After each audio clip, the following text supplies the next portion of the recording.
A roaring and some say unrealistic market. The housing collapse of 2008 still fresh in our memories, both combining to create panic and fear amongst many. So, what should we prepare for? Let me give you my best, well-educated Nostradamus prediction. Because in June you will do something so terrible, your friends will never speak to you again. Oh my God, what do I do? You will eat inside a restaurant! Sound familiar? Just over a decade ago, 2008, the financial systems the world depended on started to collapse. The ensuing panic drove large companies out of business and many into bankruptcy.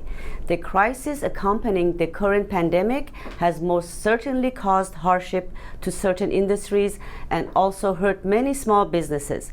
However, it hasn't rattled the world economy. It seems that a year later, things are slowly getting back to normal for many companies. Have you been on the roads lately or in a restaurant or bar? People are clamoring to get back to normalcy. What is the drastic difference between 2008 and now? Quite simply, to paraphrase Realty Track, we changed the rules. We told banks they needed more reserves and that they could no longer underwrite toxic mortgages. Look at the results of that regulation captured in this graph depicting the number of failed banks since 2007. In 2008, the government saw the crisis as a top-down problem and didn't act to help failing homeowners.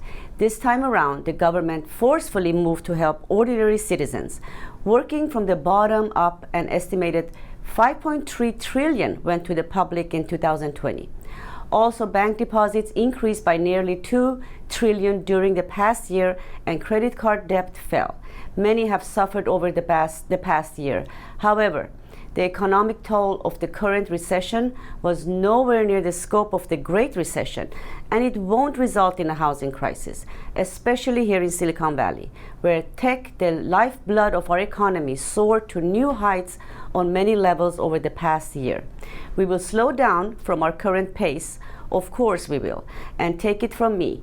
What we are experiencing now are actually typical cycles in the Silicon Valley housing market. With the prices where they are a decade later, the percentages just seem more exaggerated. Inventory is growing towards more normalcy. What the nation has been feeling over the past year is what we in Silicon Valley have been experiencing for years. Demand has probably reached its peak for the summer, and we will see a reduction in offers. It's already happening. However, instead of 10 plus offers, we will see 2 to 3 offers. As a seller, your competition in this neighborhood is going to be that much more important to pay attention to.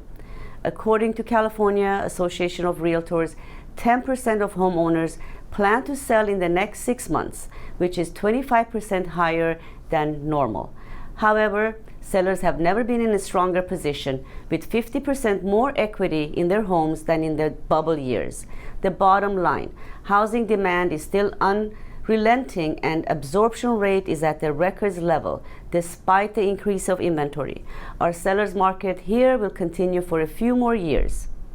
I encourage you to watch my past market updates and videos to see how, as a true area expert and seasoned veteran, I've accurately predicted the local real estate market. Again, I'm Marita, and I'm here to navigate and educate, not speculate and fabricate. See you next time.